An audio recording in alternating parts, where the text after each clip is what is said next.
Aquí da inicio un espacio de intercambio con nuestros televidentes. Aquí comienza Encuentros. Conduce Víctor Hugo Pedroso. Bienvenidos a un nuevo encuentro.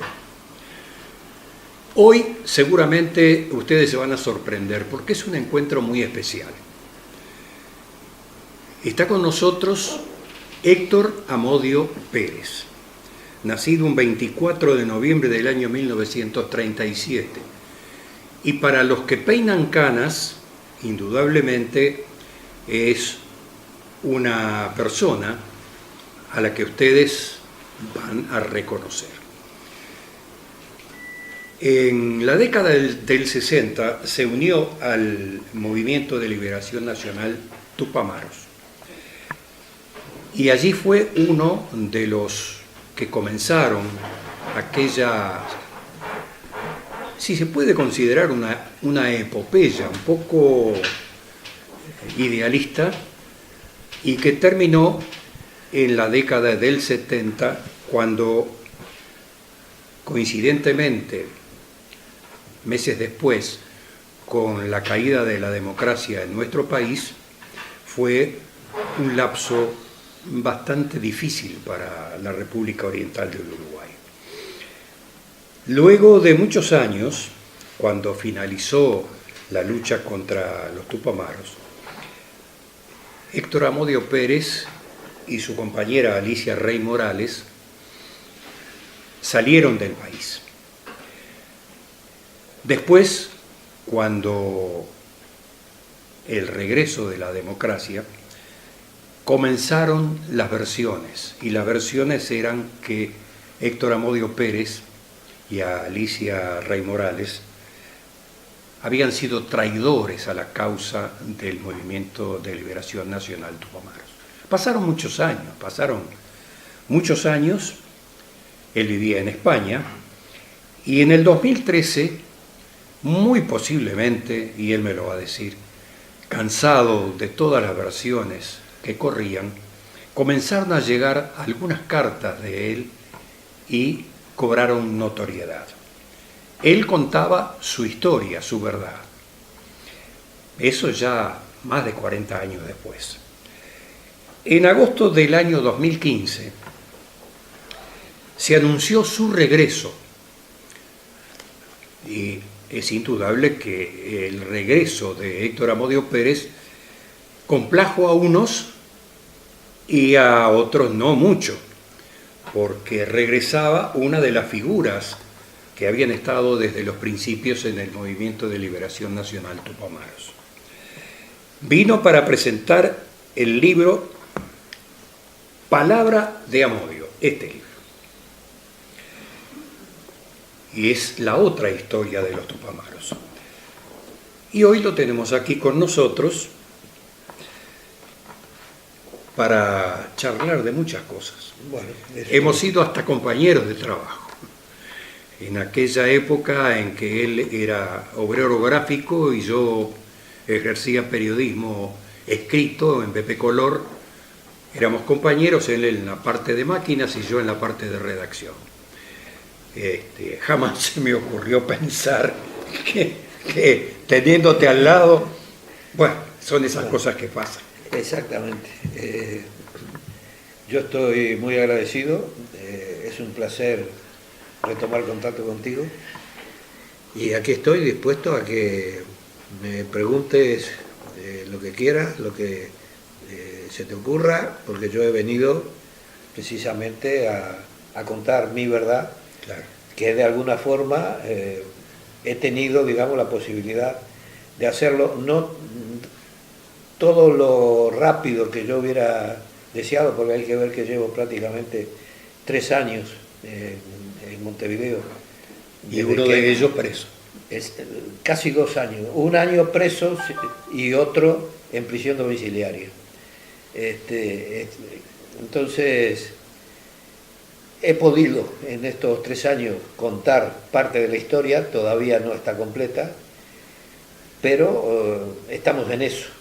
O sea que Si te parece, empezamos con este tema y te prometo que en la medida que mi presencia siga interesando y surjan nuevos elementos, podés contar conmigo para seguirlos dando a conocer. Perfecto, te agradezco mucho. La fiscal Llorente ordenó tu detención acusándote de varios delitos que en realidad, si uno legalmente lo piensa, no tenía mucho asidero. Y tú consideras entonces que hubo una connotación política de su decisión y posterior decisión de la jueza Starico. Bueno, eso es bastante más complejo. Así, dicho, parece como que fue un error. Y mi procesamiento no fue un error.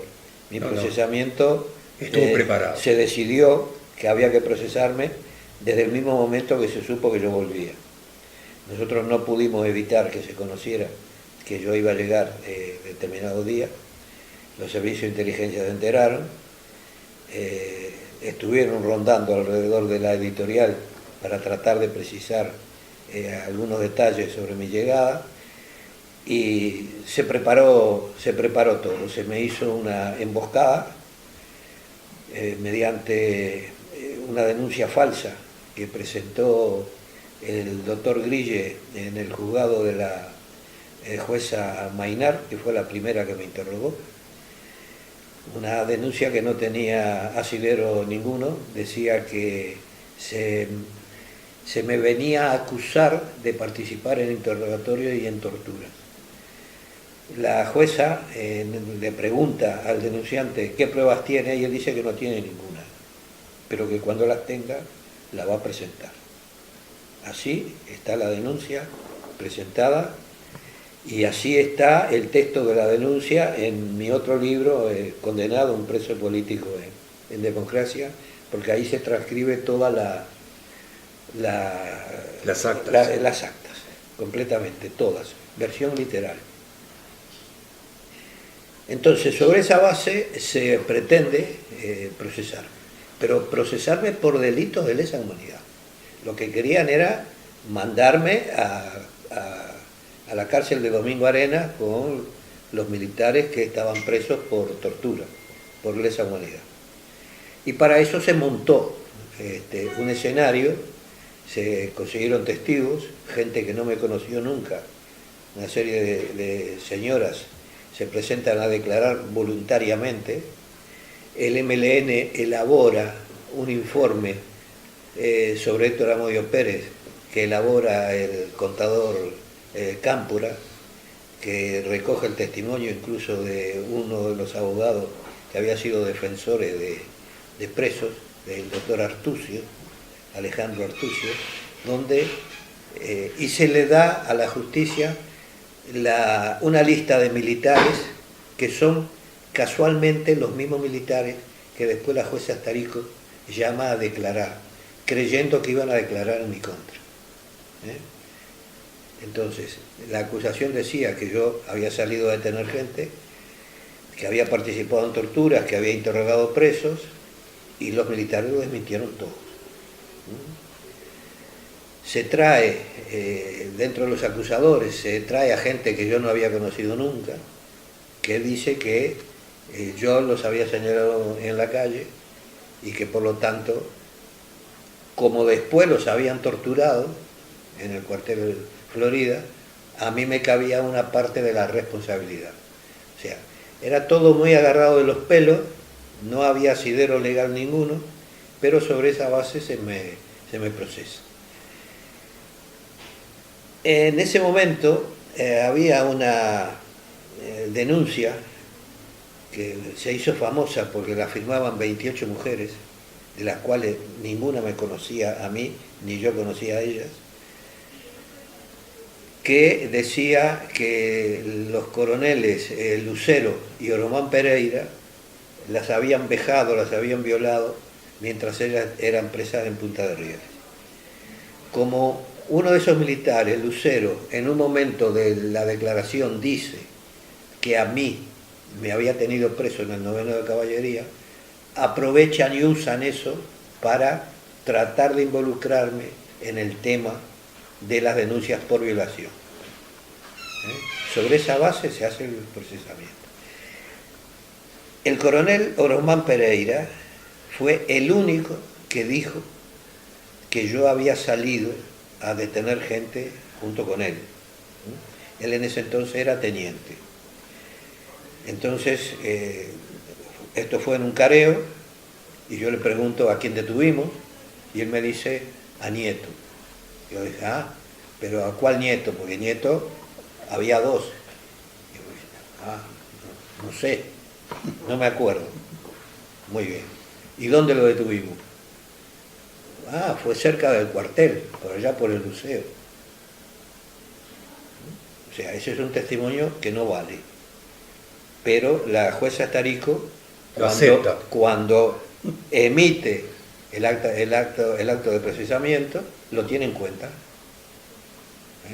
Un testimonio que no es válido, y además dice que los militares han reconocido mi participación, cuando el único es un señor que no tiene más elementos porque no se acuerda, dice que no sabe quién es el detenido, dice que no puede precisar el sitio donde lo detuvimos, y ella lo tiene en cuenta y lo generaliza con el resto de los militares. Y así consta en el acta. En el acto de procesamiento dice que los militares lo reconocieron, y no. Y este señor, casualmente, Orosmán Pereira, no está procesado todavía. El otro encausado junto con él, el entonces capitán Lucero, murió en el hospital militar, procesado, víctima de Alzheimer, con la jueza señora Estarico, que lo fue a interrogar, a pesar de que existía un parte médico de que el hombre no estaba en condiciones de declarar, que tiene un informe forense donde decía que su grado intelectual era un 30% en ese momento. La jueza Tarico concurre al hospital militar, levanta un acta manuscrita y lo condena. El otro encausado en la misma causa todavía está en libertad, nunca fue procesado. Casualmente es el único militar que declara contra Modio Pérez. Por algo será. Por algo será. Bueno, pero eso se solucionó después de mucho tiempo, demasiado, pero cuando la Suprema Corte de Justicia realmente emitió un dictamen que fue incluso hasta lapidario para los fiscales y jueces actuantes, ¿no? Sí. Porque poco menos que los trata de que tienen que volver a estudiar. Sí. Eso fue valioso porque de alguna manera se reconoció que se había obrado mal o se había obrado bajo otras alternativas y no las meramente judiciales. Claro, eso es así, pero a mí ese dictamen no me deja totalmente satisfecho. Por supuesto. No me deja satisfecho porque dice que yo fui mal procesado, porque en el caso de que las detenciones se hubieran producido eran legales. Entonces, como eran legales, yo no tengo culpabilidad ninguna. ¿Qué pasa? Que nunca se demostró que yo hice los señalamientos. Que es mi lucha, digamos, porque no es decir me absolvieron y ya está, no. A mí se me acusa por unos hechos, un reiterado delito de privación de libertad en los cuales yo no participo.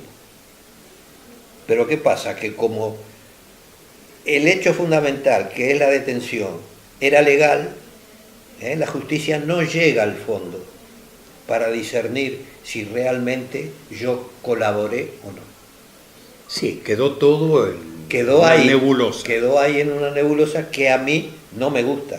Por supuesto. No me gusta, desde el punto de vista personal. Claro. Bueno, pero por lo menos ahora en este libro, Condenado preso político en democracia, como tú dices, ahí das otra cantidad de pareceres y de informaciones que van a complementar lo de este primer libro, ¿no? Palabra de amor. Vamos a hacer un pequeño corte y seguimos conversando. Muy bien.